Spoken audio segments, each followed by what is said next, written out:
pues bienvenido todos una vez más a Cine entre Amigos y hoy estamos domingo 14 de noviembre. Buenos días. Buenos Buenos días.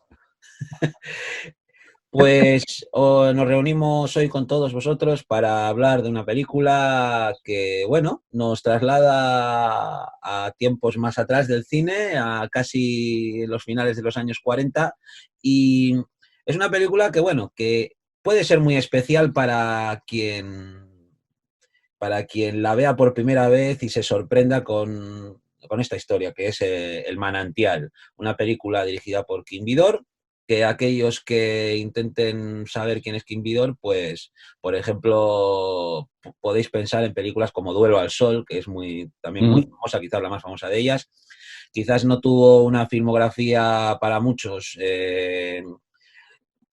a un nivel de ponerle en un altar, ya entendéis, no tanto estamos hablando de un John Ford o de un director tipo Hitchcock que tienen una carrera larga, llena de grandes películas, sino que siempre se ha dicho que Kim Vidor pues tenía una carrera irregular, pero bueno, yo ya me gustaría tener una carrera irregular como esa, ¿no?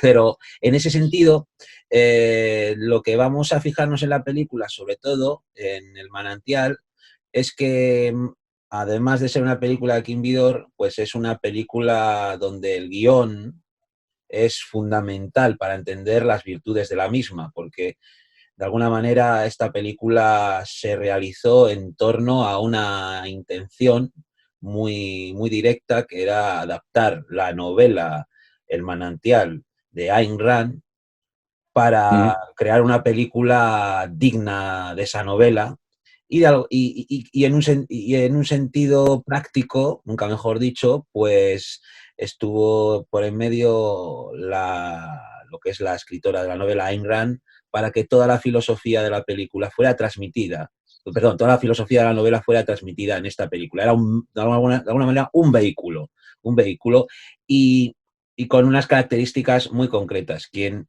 hayáis visto la película recientemente, alguna vez en vuestra vida, aquí pues tengo la copia del Manantial que Es la que la tengo podéis, yo, sí, sí. encontrar muy barata y pues obviamente os puede ayudar este vídeo un poco a desgranar de dónde viene todo lo que contiene el Manantial. Y por lo demás, pues ahora dejo un poco, doy el paso a Sergio. Sergio, bueno, ¿qué nos puedes comentar del Manantial? Que de alguna manera tú me has incitado un poquito a volverla a Bueno, ver, sí, a volverla sí, sí, sí. a ver Claro, con los ojos analíticos. fíjate que, claro, yo llegué a la película, desde El Manantial año 49, llegué a la película por la novela, no al revés, ¿no? Como quizá le ha pasado a mucha gente, ¿no? Eh, que la novela es del año 43 y yo llegué a la película pues primero porque conozco la obra de Ayn Rand, que soy fan absoluto, y casi te podría decir que prácticamente mis dos novelas preferidas son El Manantial y La Rebelión de Atlas, que son las dos grandes novelas de Ayn Rand, en la que efectivamente, como decías, desgrana un poco toda su filosofía, ¿no? La Rebelión de Atlas, que quizá es una novela donde intenta plasmar absolutamente todo lo que pensaba, es una obra mucho más compleja, es una obra además que se podría enclavar dentro del género de ciencia ficción, más o menos, de fantasías políticas distópicas, ¿no? Y El Manantial es una historia mucho, mucho más sencilla, de mucho menos personajes, que trata parte de la filosofía de Enra, pero yo la considero al mismo nivel de calidad literaria. Además, son obras muy extensas, o sea, El Manantial son unas 900 páginas, La Rebelión de Atlas 1200, y te aseguro que se leen. Yo las he leído varias veces, para que os hagáis una idea, ¿vale? Entonces yo llegué a la película por la novela, que a mí me fascina, porque me fascina la filosofía de Ayn Rand, que si quieres luego hablaremos algo. Y, hijo, me pareció, la verdad que me pareció una película estupenda. De hecho, es cierto que tiene el guión de la propia Ayn Rand, con lo cual, pues ahí sabes que al menos la esencia no se va a adulterar demasiado, ¿no? Entonces, lógicamente, la película no puede profundizar tanto como profundiza la novela, pero me parece algo así como un resumen excelente o una adaptación excelente dentro de los límites que tiene una película de la duración que tiene, que no sé cuánto es ahora mismo. Eh, algo, 110, 2 horas, 110, 110, vale. Eh, y me parece que en ese sentido está muy, muy, muy lograda, muy lograda. Hay partes que la película pasa por alto, pues no que pase por alto, sino que son mucho menos densas que en la película, pues todo lo que es la relación al principio entre, entre los dos protagonistas, etcétera, etcétera. Pero creo que la esencia de la novela está y de qué manera. O sea, además me gusta especialmente el hecho de, para mí una de las virtudes de las novelas de Ayn Rand es que yo he encontrado poca gente o pocos escritores que escriban de forma tan directa y tan concisa sobre ciertas cosas de las que normalmente no se hablan, ¿no? Y por eso yo he tenido siempre esta fascinación, ¿no? Por la escritora, ¿no? Y la filósofa. Y yo creo que esta película también lo consigue, porque realmente los diálogos que tiene están sacados prácticamente todos de la novela. Todos, todos, todos, ¿vale? Y consigue esa sensación un poco de, ostras, qué curioso, ¿no? Que una película hable de ciertos temas de los que normalmente no se habla o no se habla de esta forma tan, tan directa, ¿no? Y yo creo que eso es una de las virtudes principales de la película. Sí, en ese sentido la película, yo te comenté a ti que cuando la ves está contada de alguna manera como una fábula a un nivel intelectual alto, todo hay que decirlo. Pero eso no quiere decir que que no se pueda comprender. A veces la palabra intelectual parece que se usa de una forma un No, poco... no, de hecho es bastante sencilla. Pero Sí. eso es, los diálogos, sobre todo las filosofías de los personajes, tanto de los protagonistas como personaje antagonista, pues la filosofía de los personajes está verbalizada en alto y directamente lo que ellos piensan Total. de la vida, lo que ellos piensan de sus objetivos, ¿no? O cómo tienen que ser las cosas. Pues en ese sentido la obra es la película es muy explícita. Muy explícita, sí, sí. Directamente explícita, incluso llegado a un punto en el que un espectador puede decir, esto tampoco tiene no es muy real. Obviamente, no, claro que no es muy real, pero sí que lo que te quiere trasladar es muy auténtico, es muy real. Yo quiero que a la hora de que veamos o refresquéis ver la película, si lo habéis hecho, tengáis en cuenta el tipo de lenguaje visual que también se emplea y narrativo. Por ejemplo, ¿cómo decíroslo? No podemos tomárnoslo a pie de la letra, la verosimilitud de todo, porque lo que intenta es contarte un montón de cosas en un muy poco tiempo, ¿no? Eh, pero esa también ha sido siempre la gracia para mí del cine clásico, de ir directo al grano, contar las cosas sin tener que contarlas dos veces. Hay, por ejemplo, en la introducción de la misma película, podéis ver cómo os presentan al personaje de Howard Rowe, sus pensamientos y qué es lo piensa de arquitectura, cuál es su filosofía de vida, te lo cuentan en medio minuto, incluso sin que se le vea la cara realmente, ¿no? Pero te lo cuentan en pequeñas secuencias chiquitinas, bien, y parece como la introducción a un cuento, por así decirlo, y de esto va. O tenéis escenas en las que, por ejemplo, sale Howard Rook de un despacho después de haber dicho que no quería dar pie a construir un edificio suyo con cambios, y cuando sale de ese despacho mira por la ventana y ve que ya se está casando la chica con la que se enamoró, ¿no? Con el otro, con el magnate.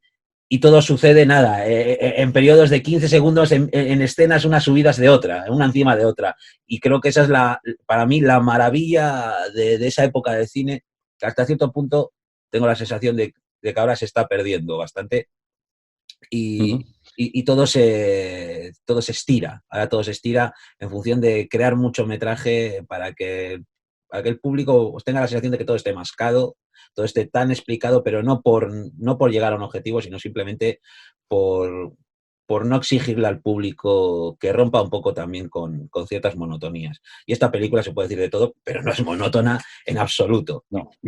Te está pidiendo que te centres todo el rato en ella, pero con un lenguaje muy elemental, muy básico, muy de fábula, que también es muy de Hollywood. Hollywood no ha dejado tampoco de contar las cosas a veces como si fuera una fábula para todo el mundo, ¿no? Y así entra también entra un poco los conceptos mitológicos los mitos de los personajes que Hollywood siempre ha sabido tan bien elevar y con las escenas en un nivel más icónico, más simbólico, y esta película, los simbolismos que hay es que están por todas partes, que para quedarse en el subconsciente, y siempre ha sido un poco ese esplendor, pero sí es verdad que en lo que se refiere a la filosofía de la película, lo que dice Sergio, es muy poco habitual que una Muy película te explícita, hable sí, sí, sí. en estos términos. Quizás podíamos, en esa época contemporánea, acercarnos pues, a Ciudadano Kane, pero en un reverso también, porque así como Ciudadano Kane, porque hay un poco de esos temas, ¿no? De la megalomanía, de los objetivos en la vida, cuando un personaje se desarrolla sin una filosofía concreta, sino que es víctima de un sistema y es víctima de sí mismo. Eso sería Ciudadano Kane en muchos sentidos. Y sin embargo, no te da tampoco una solución a las cosas, no te da no va más allá de la moraleja. Y sin embargo, Ayn Rand, su guión, su traslación y la película en sí misma te quiere dar muchas luces de lo que tienes que hacer en la vida, por así decirlo. Sí, sí, no, además, fíjate, los detractores de Ayn Rand, la principal crítica suele ser que es muy panfletaria, ¿no?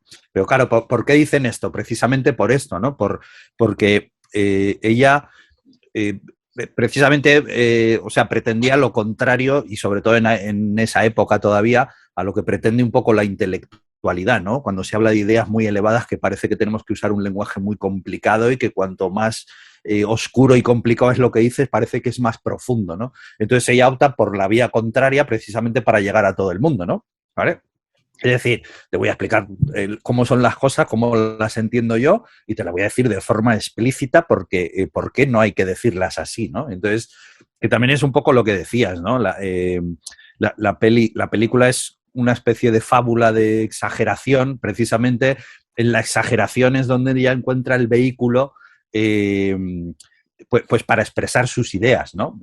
En el hecho de exagerarlas, de llevarlas al límite. ¿Por qué? Porque seguramente ella pensaba que era, pues que al final, cuanto más gritas, ¿no? Es la manera de que te hagan más caso, ¿no? Y los detractores también van un poco por ahí, ¿no? De la inverosimilitud que a veces parece que tienen ciertos personajes, pero es que está contado desde un punto de vista de una fábula, de una exageración. Ella pretende expresar una serie de ideas y una serie de valores, y qué mejor manera de mostrarla que desde la exageración, ¿no? Que para eso está el arte, ¿no? si no emplearíamos otro vehículo. Entonces, a mí en ese sentido me conquista. O sea, tanto las novelas como la película. Yo creo que esto que estamos hablando es una virtud que no encuentras en muchas obras de arte. Y además, teniendo en cuenta la época en la que estuvieron hechas, a mí me parece en ese sentido una adelantada a su tiempo. Esa manera tan concisa y tan directa de hablar de ciertos temas que seguramente hasta entonces tampoco se había hablado así de esos temas, ¿no? Es que nos pasa mucho, ¿no? Pero atacar una película o una obra de arte en función de lo que es verosímil o no es verosímil Claro. respecto a la vida real, pues me parece siempre, personalmente, me parece el análisis más cínico que se puede hacer de una obra de arte, no entendiendo lo que el arte significa, nada más. Y a veces suele suceder que esos ataques proceden de personas que en el fondo el panfleto no les gusta, lo rechazan, porque estarás de acuerdo conmigo que cuando el panfleto se digiere bien por parte de ciertos sectores del público, en este caso los detractores, cuando el panfleto gusta, entonces no ven el panfleto. Pero cuando se Ya. ve el panfleto en base a que no te gusta el contenido del panfleto, entonces acusas de que es panfletario. Pero nos están metiendo panfleto continuamente en casi todos. Lo que pasa es que a veces el sabor del panfleto nos gusta y entonces no lo consideramos panfleto. Totalmente. Pero en este sentido, pues mirad, os puedo decir que Ayn Rand, a la hora de confeccionar la película, estuvo muy metida en la producción y rara vez existía que el guionista tuviera tanto control sobre la película. Una vez más, muy Orson Welles aquello, ¿no? Pero en este sentido, lo que Ayn Rand quería, pues, es que su filosofía, la filosofía del objetivismo, ¿verdad?, estuviera bien trasladada en función de lo que en su novela quería explicar. Y en algunas ocasiones debió amenazar incluso con parar el rodaje, si algo se desviaba de la atención. Sucedió que a posteriori tanto Gary Cooper como Ayn Rand pues no estuvieron satisfechos del todo con el resultado de la película.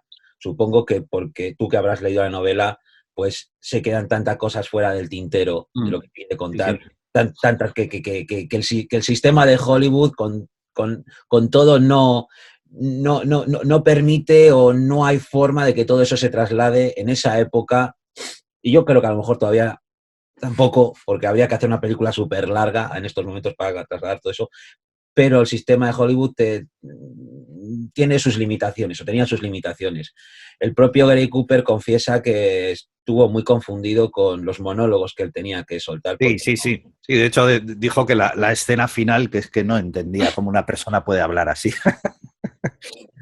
Sí. Se argumenta a veces que Gary Cooper a lo mejor estaba un poco mayor para hacer ese tipo de personaje, ¿no? De un personaje transgresor que rompe las normas de lo establecido y que trabaja sobre el individuo, que eso suele ser, sobre todo, un perfil de personaje que se entiende más en una generación joven, en gente joven, ¿no? Que viene a romper lo establecido y viene a romper un poco también las dinámicas conservadoras de la generación más vieja. Claro, ¿no? Es que en la novela realmente la historia del personaje empieza cuando más o menos tiene 23 años, para que te hagas una idea, y la novela dura hasta que tiene 30 y tantos, ¿vale? Porque nos situemos. Entonces, claro, Gary Cooper realmente para ese perfil sí queda un poco más mayor, ¿vale? Pero sí, en la historia de una persona joven, claro.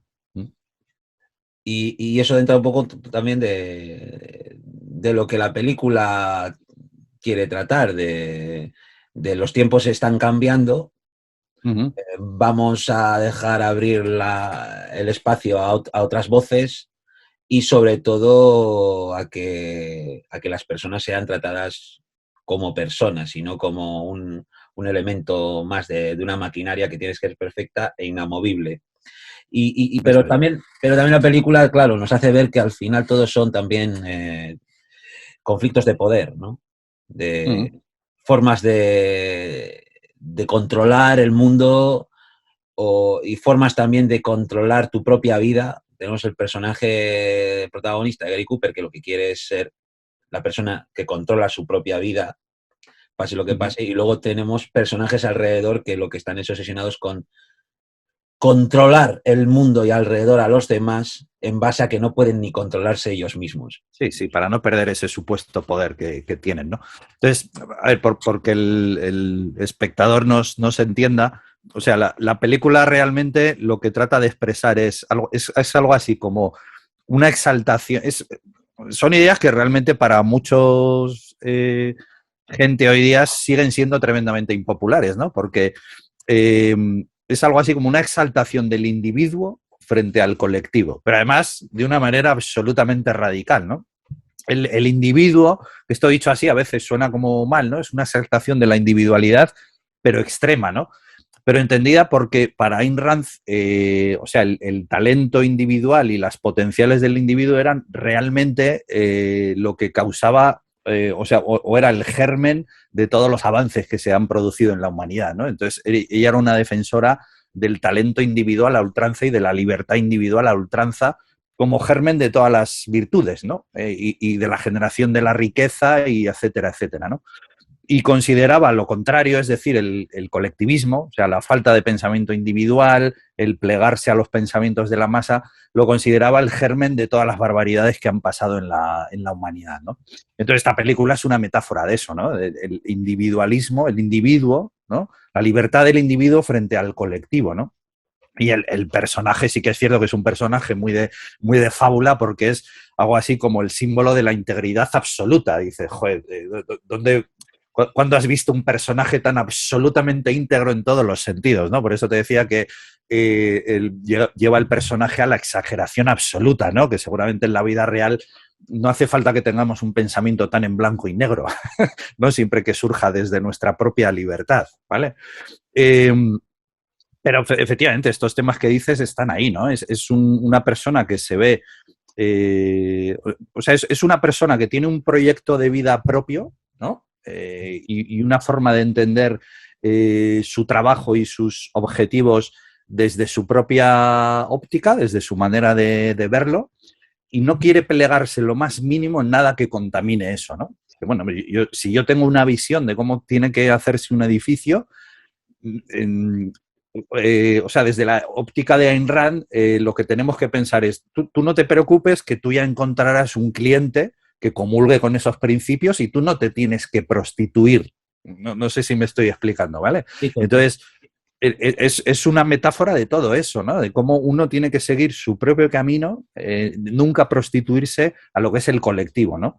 Y por contra nos pone casi todo el resto de personajes que están dentro de un conglomerado de poder, lo que decías, ¿no? Que lo que les aterra realmente es perder el poder, ¿no?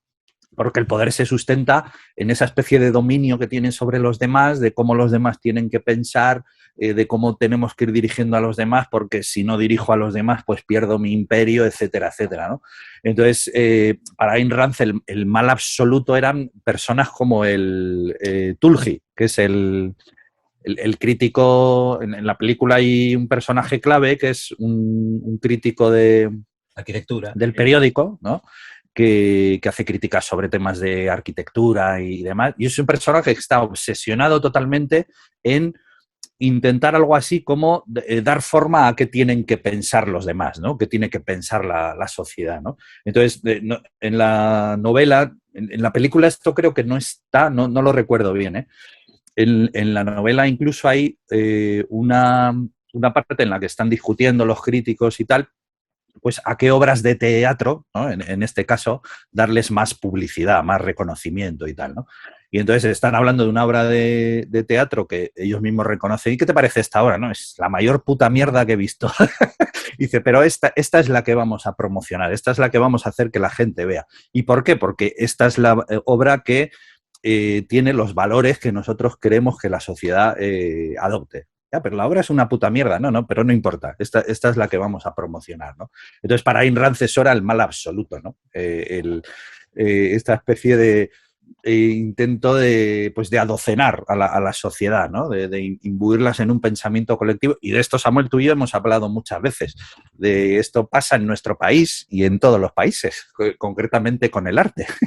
Es decir, o me adscribo a lo, lo que desde la política se está moviendo, o me adscribo o no tengo nada que hacer, ¿no? Y todas las subvenciones y todo, pues esto mismo hace 70, 80 años lo explicaba Ayn Rand de forma súper directa y porque pasaba en la sociedad, ¿no? Entonces, la novela y la película es una pataleta contra todo esto, ¿no? ¿Vale?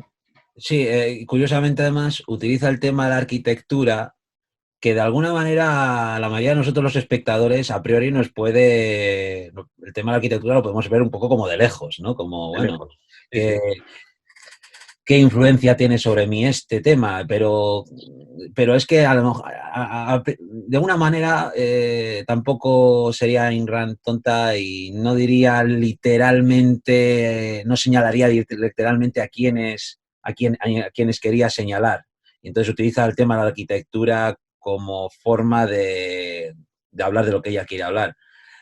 Claro. Pero Sí, está sí. hablando de política, está hablando de ideología, está hablando pues de cosas que están en el ámbito social, pero inteligentemente a través del tema de la arquitectura consigue una cosa que obviamente cualquier artista le interesa, que es que sus ideas se manifiesten sin que cause un rechazo directo. ¿Por qué? No tanto por querer ocultar a quien acusa, sino porque siempre la reacción de la mayoría de las personas va a ser siempre muy maniquea Uh -huh. y tú siendo directo y acusando con el dedo, lo único que consigues a priori a la gente es causarle rechazo.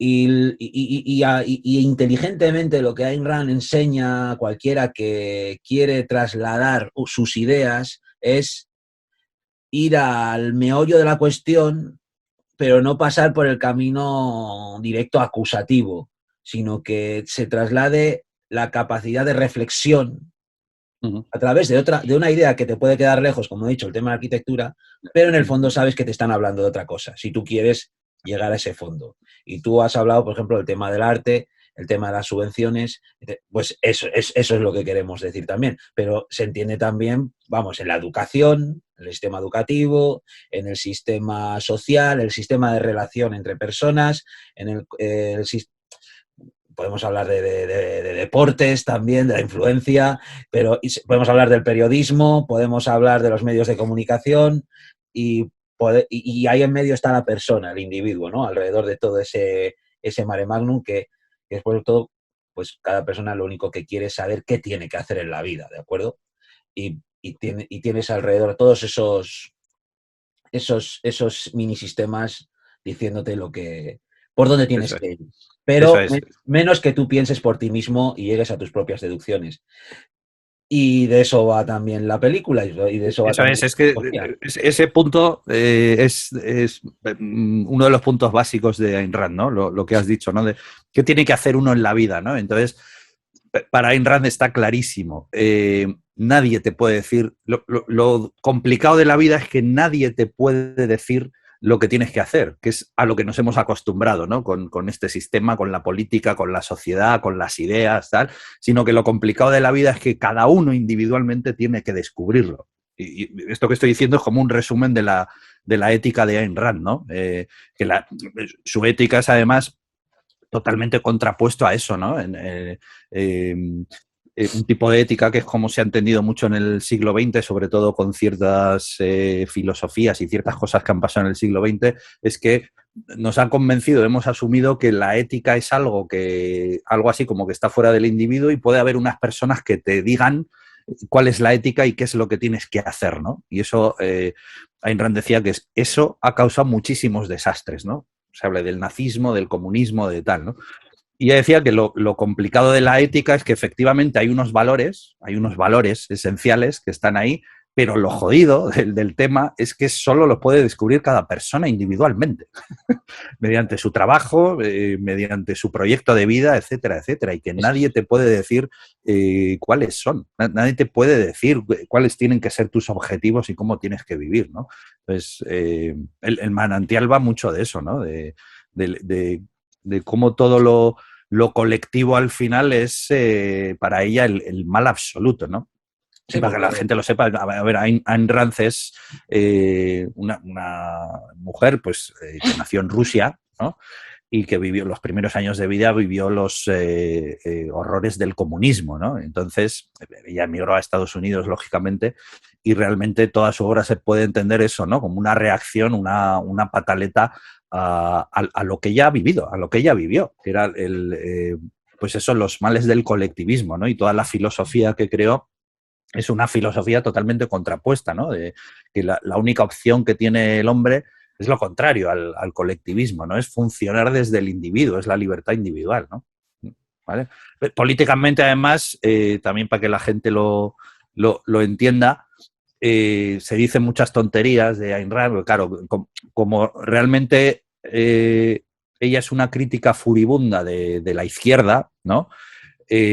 Mucha gente la adscribe a la derecha, lo cual es un error tremendo también, porque ella misma siempre dijo que el conservadurismo era otro error garrafal, era otro error tremendo. Y es que además, si tú analizas al personaje de Howard Roark, prácticamente es un personaje antisistema, antitradicional, pero totalmente, ¿no? Eh, Políticamente se podría enclavar más o menos en lo que se entiende como minarquismo. ¿Minarquismo qué es? Pues que el Estado, que tiene que haber un Estado, lógicamente, y ahora una defensora de eso, pero que su única función es precisamente proteger la libertad individual. Todo lo demás es paja. Todo lo demás es paja. Es proteger las libertades individuales. Y de hecho era muy crítica con los anarquistas, por ejemplo. precisamente por eso, ¿no? Porque tiene que haber una especie de control, entre comillas, sí o sí, tiene que haber algo que garantice precisamente la libertad del individuo y el Estado o el gobierno solo debería servir para eso, ¿no? ¿Vale? Entonces, hay personas que ven eso como si fuera algo extremadamente conservador, que me parece una tontería supina o no haber leído ni una sola línea de Ayn Rand, ¿no? Pero bueno, ya sabes, según los intereses políticos y demás, pues cada uno va diciendo tonterías por un lado o por el otro, ¿no? Yo lo que animo a mí, fíjate, lo curioso, precisamente, seguramente por las tendencias políticas en este país, Ayn Rand es una desconocida prácticamente absoluta, ¿no? En Estados Unidos es un dios, Sí. Ayn Rand. Pero es curioso cómo en España, tú incluso dices el nombre a mucha gente y dices, ostras, ¿quién es esa? ¿No? Yo animo a la gente a que intente buscar, mismamente en YouTube tenemos un montón de vídeos, un montón de entrevistas a ella, que le eche un vistazo y que opine libremente, a ver qué le parece. Precisamente por eso, porque es una gran desconocida. Hasta el año pasado, hace 2 años, no se han empezado a publicar los libros. Sus libros, una editorial española, que es lo que ha estado haciendo ahora la editorial Deusto, Sí, que tú creo que has cogido alguna, además. un par de ellos. Un par de ellos, eh, no las novelas, pero sí un par de libros de artículos y Uh-huh. cursos. Obviamente es muy interesante deciros que un tema como Ayn Rand, como cualquier otro tema, no se puede descubrir en un vídeo de 2 minutos, ¿de acuerdo? Exacto.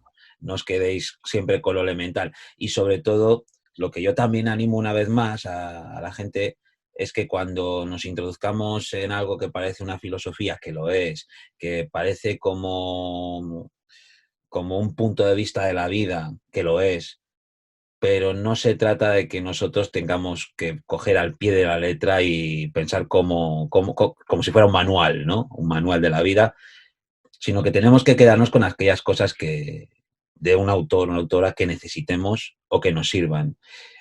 Con esto quiero decir que Ayn Rand lo último que habría querido en la vida es que sus propias filosofías se entiendan como una especie de Biblia para la gente, para que pueda dirigir su vida cuando es justamente lo contrario, lo que ella deseaba, ¿no? Por eso decir que os acerquéis a la persona que lo escribe, que os acerquéis a los pensamientos y que no se trata de que tengas que comulgar con todo lo que dice, porque No, no. la mayoría de las cosas hay que trasladarlas a una época también concreta, Total, pero, ¿no? De hecho, pero hay cosas. lo elemental está vigente, lo elemental está ahí y sigue estando ahí. Y es todo lo que has querido explicar. Ni siquiera la película El Manantial, que es soberbia y que nos encanta y que es que ni siquiera es una ventanita que se abre así y se cierra para enseñarte todo ese mundo, ¿de acuerdo? Que cuidado, es una puerta de acceso, si queréis, a todo ese, no voy a decir movimiento, porque tampoco era una No, no, no. movimentaria, pero sí a ese contenido. Y respecto a la película en sí misma, pues te deja ver lo que se podía permitir uno. Bastante que le dejaron hacer la película, por así decirlo, ¿no? Sí, sí. Pero demos oportunidad también a lo que ha dicho un poco Sergio, que si se trata precisamente de eso, de no querer mirar las cosas si están a la izquierda o están a la derecha, sino si están arriba o están abajo, como esto no es mío, es de Bob Dylan, ¿no? O sea, no se trata de esto, del otro, sino Qué bueno. yo veo el mundo desde estar arriba y desde estar abajo y como dice él, y abajo es demasiado cerca del suelo, no me gusta. O sea, y es un poco, ahora si se han publicado las novelas de Ayn Rand ahora y los libros de Ayn Rand, será que los tiempos están pidiendo este tipo también de Totalmente. lectura y estamos en el momento idóneo. Vosotros sabéis bien que vivimos ahora en tiempos muy maniqueos, muy extremos, a través de Internet, sobre todo, de foros, de qué, y cada vez más en frases más reducidas de zasca, eh, la mayoría de las personas quieren trasladar una opinión y una ideología que siempre tiene que ver con imperar sobre otro tipo de pensamiento, ¿no? Como, pues yo pienso esto y punto, y no estoy de acuerdo contigo, o movidas de esas, y siempre a lo elementalismo, ¿no? Los influencers, sobre los referencers, la gente influyente es la que ahora se le tiene más en cuenta, más que nunca. El personaje del crítico de arquitectura podría ser Influencer, sí, sí, ese sí, sí, eso influencer, es. ¿no? Sí, sí. Que, pero lo único que quiere es mantener una tendencia ideológica sobre la masa para controlar precisamente esa masa. Pero vosotros podéis ver, seguramente no os cuesta ver periodistas o columnistas o presentadores de televisión que hacen exactamente lo mismo, ¿no? Que es establecer una ideología de una forma completamente mercantil y para sus propios intereses. Lo vais a encontrar, se encontró en su momento y además suelen ser personas además de carácter fuerte, de carácter que se desenvuelven muy bien, como el personaje del arquitecto, que es clave, del crítico de la arquitectura, que es clave para entender también lo que quiere decir, que ahí está ¿cómo decirlo? El impostor. El El impostor. impostor. Sí, sí, sí. Es un Eso es. impostor. Me da igual que si. Me da igual si queréis. Si a lo mejor estáis diciendo, guau, están hablando de alguien de La Sexta, están hablando de alguien de Antena 3, están hablando de alguien de Punto Radio, estamos hablando de todos. De todos ellos, de ¿Vale? todos ellos. Ese es el punto, claro. Porque esto es un buffet. Exacto. Es un buffet, pero al final viene a ser lo mismo. Piensa lo que queremos, estas son las noticias que os queremos dar, estas son las cosas, y esto es lo que vais a hablar entre vosotros. Y todo lo demás es el propio mercantileo, pero cuidado, a ver si tenemos un sistema educativo, por ejemplo, que enseña a los niños a que piensen por sí mismos. Claro, Eso no, claro, amigos, claro. no está. Eso no está. Eso no está, ¿no? Entonces, claro, por eso esa crítica tan furibunda al colectivismo, ¿no? Para Ayn Rand, por ejemplo, el que la educación sea pública es impensable. Precisamente, Por y el esto es peligro súper que hay, ¿no? impopular hoy día todavía, ¿no? Precisamente por eso, ¿no? Porque todo lo que para ella no fuera defender las libertades individuales, es decir, básicamente seguridad y justicia, todo lo demás debería estar en manos del mercado, pero precisamente por eso, porque las personas no podemos perder nuestra libertad individual.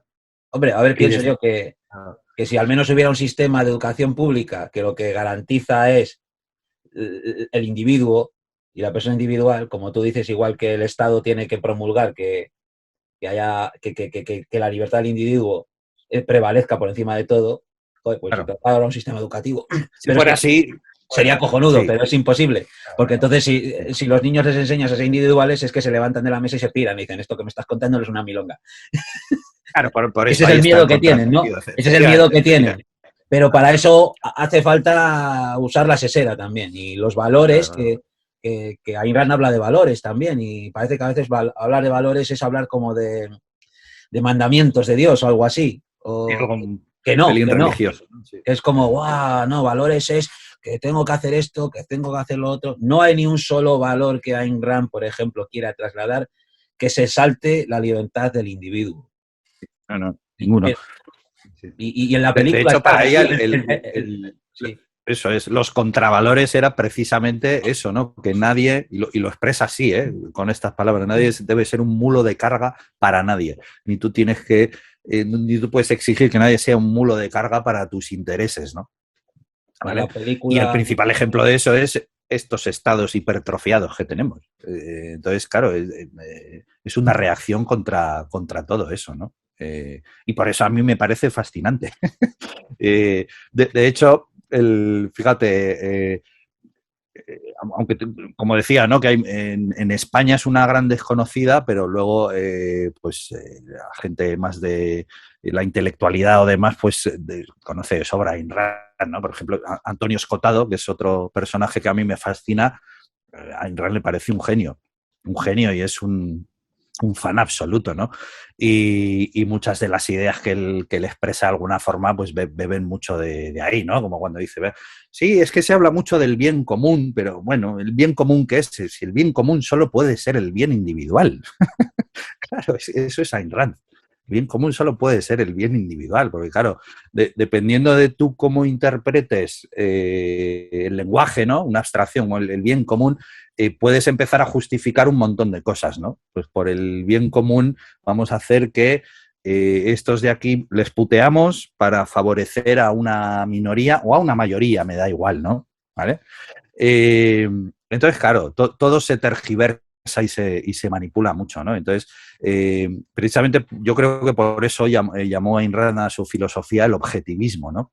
Que es un concepto así difícil quizá de explicar en un vídeo o en pocos minutos, pero básicamente en contraposición a la mayoría de las filosofías que ha habido a lo largo de la historia, Ayn Rand decía que la realidad sí se puede conocer. Ahora, que es difícil. Que te La lleva realidad sí se puede conocer. Ahora, que es muy difícil, claro. Pero que, o sea, ella hacía una exaltación de la razón como la principal herramienta del hombre y que es la que nos ha traído donde estamos realmente, ¿no? Cuando ahora se da muchísima relevancia, pues eso, ¿no? Al tema de las emociones, la inteligencia emocional, tal, que está muy bien, ¿no? Pero que yo siempre sospecho que se hace precisamente por estos temas que estamos hablando, ¿no? Bueno, vamos a procurar que la gente no piense tanto y le vamos a decir que sí, que todo muy bonito, que nos tenemos que relacionar desde la emoción, el trabajo en equipo, pero en el fondo te están diciendo como siempre lo que tienes que hacer, ¿no? Lo que tienes que pensar y lo que tienes que sentir, ¿no? Entonces, por eso ya, yo creo que aunque hay muchísimas cosas que se pueden criticar de Ayn Rand, yo las critico porque se han quedado obsoletas, ¿no? Yo que sé, ella, por ejemplo, decía que el hombre nace con el concepto este de tabula rasa, ¿no? Que nacemos como sin nada, sin ningún conocimiento y tal, y que los tenemos que adquirir mediante la... Y esto y sabemos que no es así. O sea, nacemos con muchas cosas ya, sabiendo muchas cosas y con muchos programas. O sea, las cosas no son tan simples, ¿no? Pero que a mí me fascina el hecho eso, ¿no? De que es una recuperación del funcionar desde el individuo sin interferencias externas y que todas las relaciones que tú puedes establecer con los demás, ya sea económicas, ya sea de relación amorosa, ya sea de amistad, tienen que surgir desde ahí, desde la colaboración absolutamente libre, como siempre debió ser, ¿no? Y que es un poco lo que seguramente hemos perdido, ¿no? En gran parte. Eh, en la película yo creo que hay dos, dos puntos esenciales, ¿no? Que primero es la relación entre ella y él, ¿no? Entre los dos, los dos enamorados, por así decirlo.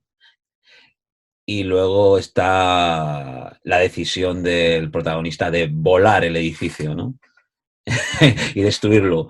Eso Eh, es sí, sí. a priori está la relación entre ellas dos, que fíjate que hablábamos del tema de las ideologías actuales, de si Ainan se le acusa de conservadurismo, y luego la película tiene un mensaje feminista Pero positivista, muy totalmente, pero positivo. totalmente. Ayn Rand es una de las primeras feministas de verdad.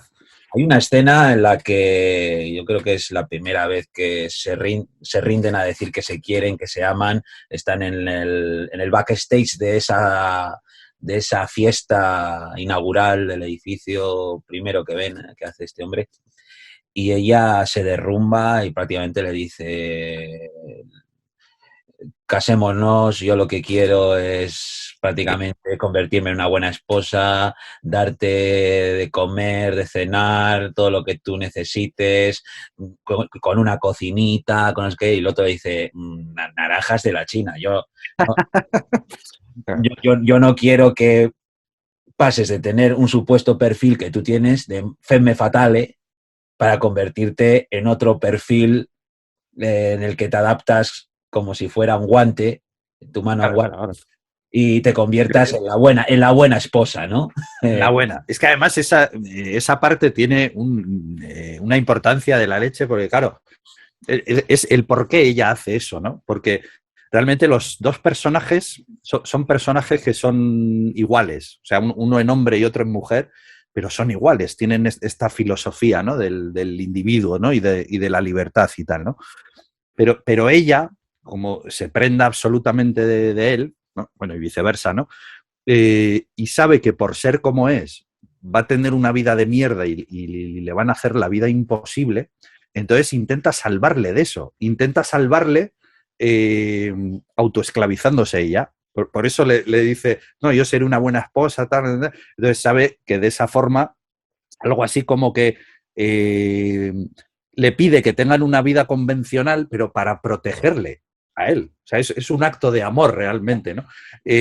Pero un acto de amor que sería totalmente equivocado realmente, ¿no? Porque ella está claudicando a algo a lo que él jamás claudicaría, ni dejaría que ella claudicara, que es a su propia esencia, ¿no? A su propia libertad, ¿no? Pero que ella lo hace por amor, lo hace eh, porque cree que le van a hacer la vida imposible, de hecho se la hacen, ¿no? Y para evitar que sufra, pues toma esa decisión. Afortunadamente él le para, ¿no? Es fascinante esa escena, claro. Pero no me negarás que que es el amor puesto en una acción que, que tiene que ver mucho a veces también con las relaciones de pareja cuando se establecen, que es pensar que la relación de pareja es que uno ceda completamente por altruismo hacia el otro. Sí, Es como, ese es el tema. Sí, me sí. sacrifico, me Eso, que sacrifico se sacrifica. Eso a mí es. misma en favor de ese amor. Y lo que está haciendo la mujer, que el otro lo ve diciendo, esto es tóxico. Es tóxico, eso es. Por eso le para, afortunadamente, ¿no? Sí, sí. Se supone que tú tienes que basarte en unos principios tuyos y tienes que encontrarlos antes de querer entregarte a alguien de esa manera. O sea, porque, y de alguna manera, aunque ella, hombre, yo siempre he visto, sí es verdad que ella hace un gesto de amor hacia él, que puede estar equivocado, que parece, pero es un gesto de amor hacia él literal, ¿no? Y sin embargo también, pero no deja de ser en ella una decisión tomada bajo el miedo, ¿no? Bajo el miedo de que él vaya por un camino hacia otra destrucción y de alguna manera es una vez más para el personaje protagonista, para el arquitecto, para Gary Cooper, para su personaje es una vez más cómo él ve que otro elemento a través del amor, ¿de acuerdo? Pero otro elemento le está diciendo eso que haces, no lo hagas. Que es otra vez más la otra cara diferente de la misma moneda, del mismo sistema que le está imponiendo las condiciones. Y esta vez es el chantaje emocional. Si quieres Claro. que yo te quiera, no hagas eso, por favor. No intentes ser individuo. Cede ante el amor. ¿Cómo no vas a ceder ante el Porque amor? te van a putear, claro, claro. Y el otro Sí, sí. dice, soy capaz de destruir esta relación hasta que se restablezca, que pasen los años con tal de que Claro, claro. seamos individuos con sus propios derechos. Y a eso me lleva también, soy capaz de volar mi edificio porque no es como yo lo había concebido. Quiero que lo prostituyan, Porque lo han efectivamente. prostituido. O sea, me da igual como si tengo que ir a la cárcel. Esto no es. Esto no es esto no es la vida digna que está cediendo. Entonces, esto siempre lo he hablado mucho, ¿no? O sea, eh, establecedlo. Una pareja quiere casarse y una quiere que sea por lo católico y el otro no quiere que sea por lo católico porque no es católico. Y la gente dirá, guau, es que tiene que ceder uno por el otro porque después de todo lo que importa es el amor. Digo, bueno, ¿y los principios qué? De la persona. Menuda manera de empezar, ¿no? Anulándose una persona por la otra. Y así es como, y no se trata tanto de que tenga razón uno o tenga razón el otro, sino que la pareja también tiene que ver cómo lo que quiere una de la otra y si, y si siempre va a ser esa forma de ceder, de sacrificio, siempre va a ser el patrón en el que se va a establecer la relación para siempre. Y así Sí, sí. tenemos al final pues, lo que tenemos. O sea, que lo más importante en este mundo, por encima de todo, es saber lo que tú quieres para ti. Egoísta, sí, pero mira, hablamos tiempos en que existe el egoísmo positivo, ¿no? Pero en este sentido, yo es lo que siempre he pensado, ¿no? Y esta película me lo constata, que si tú quieres dar al mundo algo, empieza por saber qué quieres darte a ti. Es que eso es Ayn Rand. Pero lo que pasa que, claro, ella utiliza el concepto de egoísmo, que por eso mucha gente lo critica, cuando a lo mejor quizá debería haber utilizado otro concepto, ¿no? Porque el egoísmo tiene como ese matiz peyorativo, ¿no? En mucha gente, ¿no? Yo quizá lo le llamaría más el individualismo, bueno, que también tiene un matiz peyorativo, pero el funcionar desde el individuo, desde la libertad individual. Yo iría más por ahí, ¿no? Pues claro, es que ya el egoísmo lo entiende como lo acabas de decir tú. Es decir, la única manera que yo tengo de aportar algo es que yo tenga mi propio proyecto de vida y que yo tenga mis propios valores y que yo tenga mi propio camino y que nadie me tenga que decir qué camino tengo que tomar, ¿no? Eh, y iba a decir algo y se me ha ido. Eh, sigue, perdona. No, bueno, a ver, se puede. Ahora te ayuda a trasladarte de nuevo, te encarrilo de Sí, nuevo. Pero, todas estas cosas que están en la película en un formato concreto y con un tema concreto, y y me vuelvo a ello, que es el tema de arquitectura, pero es que lo podéis trasladar a cualquier situación. O sea, a eh, cualquiera, sí, sí. no se trata tanto, lo que quiere decir Ayn Rand en la película, no se trata tanto de, que te adaptes a todo lo que te rodea y que se convierta en tu motor de vida, sino que tú busques las cosas. Es decir, por ejemplo, eh, na, nuestros primeros amigos, por ejemplo, en la vida son los del colegio, del instituto. Y a veces parece que hemos prevalecido de que todos esos amigos van a ser los que vamos a conocer para toda la vida y vamos a querer extender esa amistad hasta los límites. Y a veces pasa que no llegas a conocer a nadie más. Y entonces, o tus amigos van a ser los que están a la puerta del cole esperando con tus hijos para meterlos. Es como siempre, como utilizar utilizar el ambiente en el que nos han obligado a estar para, para, para que se convierta en nuestro modus vivendi.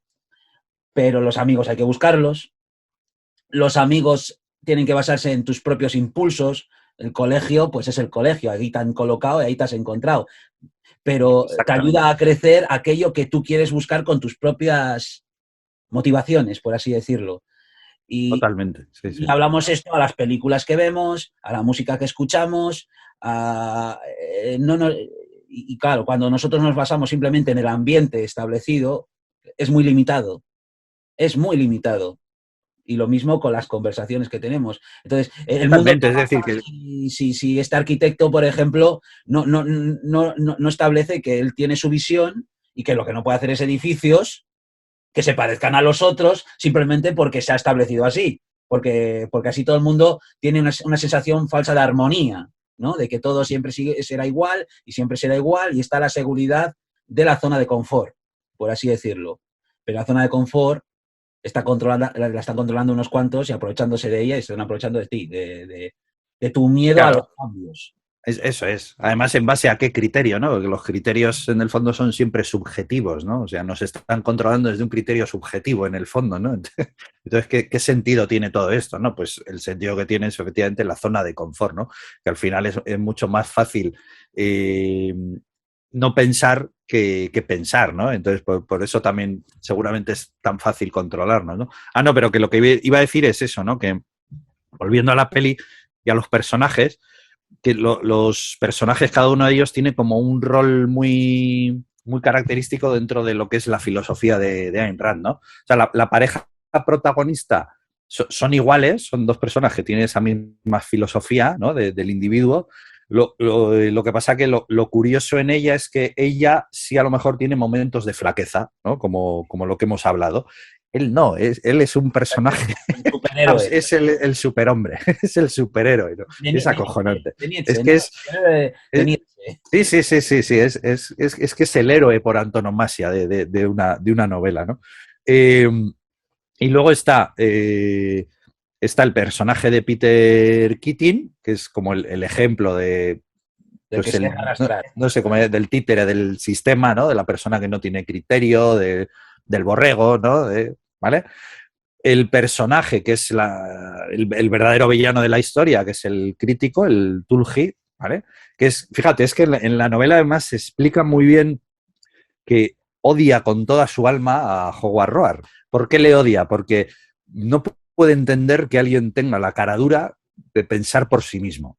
Y eso es que le trae por la calle de la amargura, ¿no? Y esto en la novela te lo explican muy bien, ¿no? Entonces, para Ayn Rand eso era el mal absoluto, ¿no? Y por eso intenta destruir al personaje por todos sus medios, ¿no? Y luego está el personaje súper interesante, que es el magnate, el Winand, ¿no? ¿Vale? Que es súper interesante el personaje porque en sus inicios era como Howard Roark y se perdió por el camino. Entonces, la historia te cuenta también, cuidado, que es que te puedes perder por el camino como te dejes arrastrar por todo esto, ¿no? Por el colectivo. De hecho, Howard Roark le trae a la memoria lo que él ha sido, lo que él fue y lo que pudo haber sido, ¿no? Entonces, si se acaba suicidando, ¿no? Sí, al final. Entonces es un personaje muy interesante por eso, está, cuidado que te puedes perder, ¿no? Sí, Eh, el personaje de Will Wyman explica que es un hombre que se hizo a sí mismo, se hizo a sí al mismo, sí, final sí. se ha servido del colectivo Claro, para, eso es. para extender sus tentáculos, por así decirlo. Y es un poco... En la política podemos ver carreras así también, perfectamente, en el que empiezan de una manera, de Totalmente. repente han alcanzado tales cúmulos de poder que les es muy fácil mover a la Plegarse. Ah, gente sí, sí, sí, eso es. a su libre albedrío, ¿no? Hitler, podíamos establecer, que podía ser un elemento de ese aspecto. De, mira, qué bien me he hecho a mí mismo y he establecido un nuevo orden, pero a partir de ahí me estoy sirviendo... que de alguna manera es el hombre que se hace a sí mismo, pero falsamente.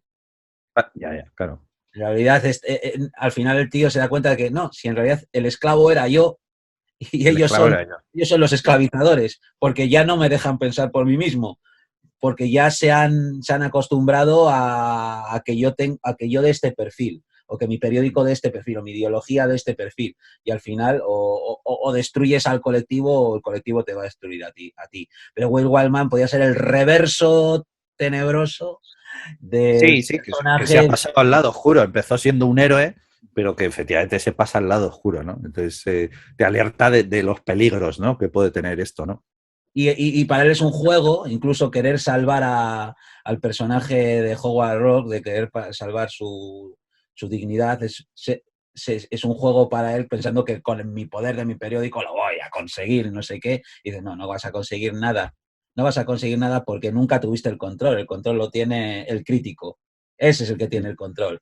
Esos son los que has dejado que en tu vida decidan por ti y tú solo has visto los números, las cantidades y nada más. Y además es que, pues eso, pues vendió su alma en favor de crear, fabricar ideologías, de crear conflicto, de crear polémica. Mirad qué tiempos vivimos ahora también, de el alimento de la polémica, el alimento del conflicto que ahora vivimos, que es como si no hay algo con que la gente discuta continuamente, parece como que no hay nada, ¿no? Que nos una. Y este periódico que él hace pues acaba siendo pues su propia perdición, porque para cuando quiere el tío redignificarse ya es demasiado tarde, ya lo ha perdido todo. De hecho, ya hace tiempo que no se dio cuenta que dejó al Howard Rock que se metiese en su vida, que se me y es muy inteligente además el Howard Rock como lo hace con la paciencia del que tiene Sí, sí. paciencia para prácticamente decirle, no, si yo ya te he ganado hace tiempo, sin haber ganado nada. O sea, ya Además que, tengo a la chica, fíjate, tengo el edificio ya construido, lo tengo todo. O sea, y me rechazaste en su momento porque dijiste que había que estar a contra mía por puro interés personal claro, tuyo claro. de poder. Y ahora quieres ir de bueno, es imposible. Ya perdiste antes de empezar la batalla. No. Sí, sí. Además, fíjate, el personaje es que se deja fascinar tanto por él como por ella, de hecho se casa con ella, ¿no? Eh, que yo creo que es una de estas decisiones erróneas que por parte de ella, que hablábamos antes, ¿no? De esos momentos de flaqueza también, pero que se deja fascinar por él porque en ellos ve lo que él había sido, ¿no? Intenta recuperar eso, pero claro, no lo consigue, ¿no? Porque ellos, pues claro, lo intenta hacer mal, ¿no? Desde, joder, esta es la chica que tal, entonces me caso con ella, aunque en el fondo sé que ella no está enamorada de mí, ¿no? O sea, cómo funciona el poder en el fondo, ¿no? Sé que no está enamorada de mí. Intento ser amigo, aunque esté en el fondo, sé que está a años luz de mí, aunque yo intente hacer ver lo contrario y tal, ¿no? Entonces, claro, por eso al final se acaba suicidando, ¿no? Porque, ostras, he vislumbrado lo que he perdido, lo que yo era, lo que he perdido, y aún así no he conseguido recuperarlo, ¿no? Entonces, la frustración esa, pues al final, que sí, es quizá un detalle muy dramático, pero sí, que se pega un tiro el hombre. Una vez más es simbólico, ¿no? Claro, es simbólico, eso es. Perdiste tu amor propio y este es el resultado. Y ahora quieres recuperar tu amor propio y vamos. Además es que, no, Sí, o también estoy pensando que también puede ser un símbolo de, mira, me he convertido en el símbolo de algo que yo despreciaba, pues quizá hago mejor quitándome de en medio, ¿no? Y dejo paso a... Puede ser un símbolo también de eso, ¿no? Vamos a eliminar lo que está mal, ¿no? Yo me he convertido en el mal, pues vamos a eliminarlo porque me he dado cuenta, ¿no? Bueno, porque no consigo volver a lo que era, ¿no? No sé. puede ser. Vamos, yo pienso sobre todo en esa figura que, como tú has dicho, que es incapaz de soportar lo que está viendo y es su propio fracaso, pensando que lo tenía todo y no tiene nada. Pero bueno, pero es una vez más pues la película que funciona en estos parámetros muy elementales para que se nos queden clavados, ¿no? Ahora llega el momento en el que se suicida y nosotros, ¿hasta eso ha llegado? Pues sí, pues hasta eso ha llegado, porque la historia, pues así te la quiere contar, para que tú te acuerdes también de todos los pasos que ha De todo dado lo... el argumento y el desarrollo de los personajes para llegar hasta donde ha llegado.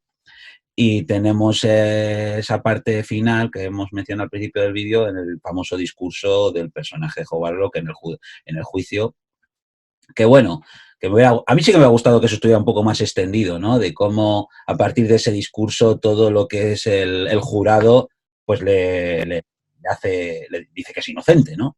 Que es como, joder, qué rápido les ha convencido a todos. pero, pero es una película de esa época, con los tempos Es de una esa película, época. sí, claro. La novela dura mucho más, Claro, pero sí, sí. claro, porque cómo le da la vuelta al juicio con su propia declaración y además diciendo, no, yo soy mi propia defensa soy yo y mi propio discurso para salvarme lo voy a decir yo, no necesito que nadie me salve, ni nadie Eso es. Además que el discurso es un poco lo que hablábamos de la forma esta de hablar tan directa de las ideas, ¿no? La parte que habla de lo que es un parásito, a mí me parece fascinante, ¿no? El creador lo que hace es tal cosa, el parásito lo que hace es tal. Esa parte es fascinante, pero por lo directa que es y lo clara, ¿no? Entonces, que te está hablando a ti, ¿no? Te está hablando tanto si te consideras un creador como si a lo mejor sospechas que eres un parásito, ostras, eso es como una patada, ¿no? En el fondo, ¿no?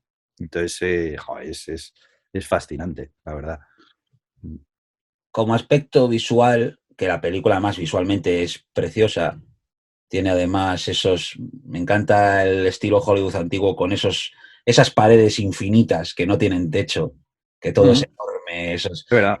cuartos, esos salones, como de fantasía, ¿no? Hasta cierto punto, pero también entra un poco en esa era megalomaníaca que llegó a Estados Unidos, sobre todo en Nueva York, donde los rascacielos ya crecían, y todo era inmenso, todo era enorme, y ahí y una sensación como es que es un nivel de la sociedad que nunca se había alcanzado a esas alturas. En lo literal, de alturas de edificios gigantes, como de sensación de potencia, de capital, de gigante, ¿no? O sea, y tenemos ahí al individuo, al ser pequeñito, ahí en medio de todo esto que somos nosotros, pero también la película habla un poco también de eso, el culmen de esplendor del ser humano al que está llegando como sociedad. Con todos esos. Claro, porque todo eso tan gigante lo ha hecho alguien. Exactamente. Pero nunca ¿Cuántas se ha mentes conocido, ni gigantes? siquiera las Claro, pirámides de Egipto. Es que eso es. tenemos tendencia a pensar que todo siempre ha estado ahí. Y eso no, es una revolución. La película se Total. desarrolla en una época de pura revolución social, cultural, económica. y tenemos a estos personajes que intentan buscar su sitio alrededor de todo esto, ¿no?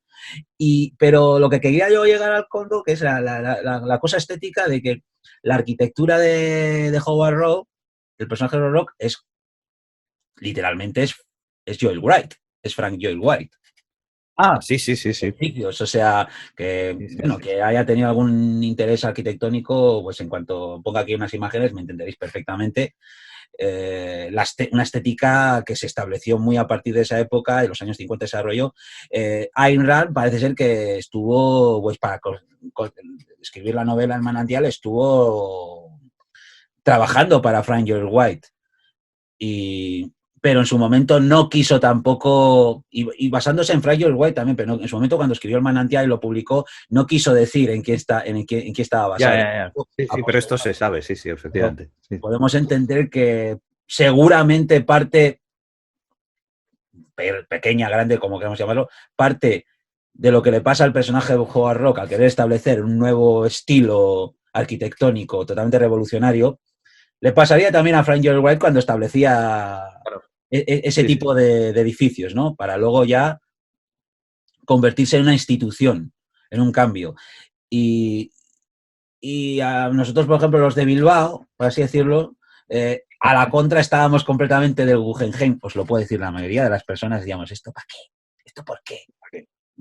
Esto es perder el tiempo, esto es Claro, feo, es. Claro. esto es... y el Guggenheim lo cambió todo en Bilbao. A lo mejor de forma icónica. Hay muchas más cosas detrás de todos los cambios que ha vivido Bilbao Claro, arquitectónicamente. sí, sí, no, es un buen ejemplo, sí, sí. Pero el icono de aquello lo cambió todo. Para bien, sí, obviamente, porque sacó a Bilbao de una época depresiva y posdepresiva y reconfiguró Bilbao, por así decirlo. Y no voy a decir que es como muy elemental que un edificio puede, con sus formitas raras puede conseguir eso, pero el significado simbólico sí. Sí, sí. Luego ya podemos establecer un montón de cosas que hay detrás de todo eso, que también son para ponerse una pinza en la nariz y para hablar de ello. Pero, pero, pero, pero las normas, hay un momento que están para romperse, para que puedan entrar también nuevos contenidos. ¿Qué es lo que pasa con la diferencia con la ética y la moral? Que la ética acaba convirtiéndose en una moral rígida y estática e inamovible que no es capaz de adaptarse a los tiempos porque no se le está dejando meter nueva ética de contenido. Por eso yo siempre he abogado que hay que ser más ético que moral para poder también adaptarse a las situaciones y entender lo que pasa a tu alrededor. Que los principios no es como sea como en plan Groucho más de tienes estos principios, pero bueno, puedo tener otros, como decía él, en plan cachondo. La arbitrariedad, no, que es otra de las modas. No, no, no, claro. Que los principios se transforman, crecen, comprenden, analizan, van extendiéndose a lo largo del tiempo. Pero no es tanto o esto o lo otro, o blanco o negro, o sal o azúcar, o izquierda o derecha, o no sé qué, no sé cuántos. Joder, vaya vídeo nos está saliendo, Sergio. Sí, no sé si la gente se está enterando de algo, pero sobre todo si no han visto Película, la nos peli. están metiendo aquí. Os estamos Pero metiendo bueno, en movida. a mí me mola. A mí Bueno, que no, sobre todo yo recomiendo muchísimo de verdad ver esta peli porque puede sorprender no solo por el contenido, sino como película, porque yo creo que tiene, a mí por lo menos, parece que tiene un ritmo excelente, un guión excelente, se ve en un suspiro, ¿vale? Parece mentira que sea una película del año 49 en ese sentido, de verdad que es súper, súper, súper entretenida, el ritmo es parte de una novela excelente y aquí, claro, como quizá por esa necesidad de que tienen que meter tajos por muchas partes, en este sentido yo creo que eso le favorece, ¿no? Antes lo hablabas un poco, ¿no? De repente tiene unas elipsis que están muy, muy bien hechas, muy, muy bien traídas, y eso le da un ritmo a la película, a mí me parece excepcional, de verdad, ¿eh? Me parece, o sea, es esas películas que casi la acabas y te quedas con ganas de volver a verla, sí, por cómo está hecha y por el contenido, ¿eh? no, O es sea, que os la recomendamos. Yo no, fíjate si en Film Affinity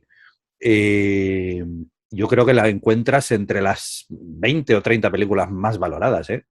Es un clásico absoluto, ¿eh? El manantial. Sí, sí. Es trepidante en el sentido de que una narración puede ser trepidante, ¿de acuerdo? Porque a veces palabra trepidante parece que tiene que ver con cine de aventuras y de acción, que no, joder, que no. Que hay muchas más formas de vivir la trepidancia, pero es una película muy entretenida, además, ¿no? Hay Sí. muchas formas de vivir la trepidancia, no No, solamente hay que pegar tiros, joder, totalmente. o Sí, sí, pegarse de sí, leches. sí, sí. Pero, por ejemplo, es una película muy entretenida y a veces hay paralelismos simbólicos con lo que tiene que ver la sexualidad que son muy divertidos. Al principio de la película es una gozada cuando es muy divertido cuando ella está mirando la cantera, ahí que literalmente está buscando un hombre. Ah, Está sí, sí, buscando un sí. hombre literalmente que le pueda satisfacer porque está insatisfecha y tenemos ahí a nuestro prota con el taladro, ahí con el macho, con la músculo. Bueno, y el símbolo fálico de la escena final también, ya con un rascacielos, buah, es tremendo, ¿no? Eso es. Y como Y ella, estamos hablando que lo ha escrito una mujer esto, ¿eh? exactamente, y bajo lo que ella quería que se viese al 100%. Y luego esa escena que a mí me encanta de cuando ella ha preparado un poco el dormitorio para que entre él todo con la ropa de faena y está un poco en plan como ella. Y el otro como viendo, ya sé por dónde me quieres llevar, Sí, sí. pero no me vas a usar como un objeto, ¿no? Trasladad ahora eso si fuera al revés, ¿no? Si Claro, fuera claro, el claro, hombre el claro. que hace eso a la mujer. Sí, de, ¿Entiendes? de hecho, en la novela, fíjate, esa parte que es muy polémica, que la peli se la salta un poco, la primera relación que tienen te da a entender que no es consentida del todo, cuidado. ¿Vale? No, A raíz de eso, que eso la película también se lo salta, hay un periodo de meses en los que ellos están liados y lo único que hacen es quedar para follar, pero como locos y en plan casi sadomaso, ¿no? Entonces tiene una relación muy, muy curiosa, ¿no? Basado, pues eso, ¿no? También en la filosofía de Ayn Rand y cómo ella entiende las relaciones desde la libertad, ¿no? tienen Pero mucho que que se tiran explorar, antes. Sí, tienen sí, mucho que eso es. explorar y de sacarse de dentro, ¿no? Mucha negritud que se saca. Mucha negri. Sí, sí, sí, es que va por ahí, sí, sí, sí. Y claro, antes de que ella primero se casa con Peter Keating y luego se casa con el otro, ¿no? Aunque bueno, está en la peli, no sé si es así, No, ¿eh? no, no, no, Peter Ah, no, Keating no se casa en la película con él, pero la no, novela. es que en el libro sí, cuidado, se casa con los dos, macho. Eh, pero antes de que se case con el primero, con Peter Keating, ellos están liados, durante un periodo de meses, que lo único que hacen es quedan de vez en cuando y traca atrás. Sí, sí. Para Hasta que explorar. ella decide, pues eso, ¿no? Para esta cosa de protegerle y tal, decide y quitarse de en medio, decide casarse con un mediocre, primero, con Peter Keating. Pues, joder, ¿veis? Qué grande es el cine, qué grande es el ¡Qué cine. grande es el cine! A ver, imita a García un poco. Pues qué grande es el cine, amigos. Es que aquí estamos, año 64, año 49, con Joaquín Vidor. Y bueno, pues es una obra maestra, es un incunable. No lo puedes cunear, ¿no entiendes? Es un incunable. Mira, es que la caja, fíjate qué bonita. Y bueno,